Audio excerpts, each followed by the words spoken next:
সৃষ্টিকুলের শ্রেষ্ঠ ঈদ দয়াল রাসূলের জন্ম ঈদ। আগামী ২৬শে আগস্ট বুধবার পবিত্র ঈদে মিলাদুন্নবী সাল্লাল্লাহু আলাইহি ওয়াসাল্লাম। এই দিন সমগ্র সৃষ্টিজগতের রহমত রাহমাতুল্লিল আলামিন হজরত মুহাম্মদ সাল্লাল্লাহু আলাইহি ওয়াসাল্লামের শুভ জন্মদিন।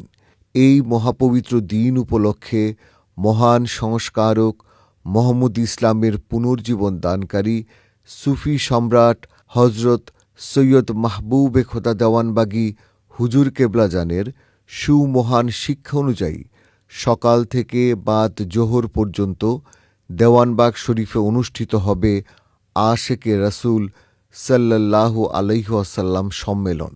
স্থান দেওয়ানবাগ শরীফ, দক্ষিণ কমলাপুর, মতিঝিল, ঢাকা। মুহাম্মদ ইসলামের সম্মানিত ইমামদ্বয় এই মহতী সম্মেলনে যোগদানের জন্য জাতি, ধর্ম, বর্ণ নির্বিশেষে সমস্ত রাসূল প্রেমিক এবং মুক্তিকামী ভাই ও বোনদের দাওয়াত করেছেন। আপনারা দলে দলে যোগদান করুন।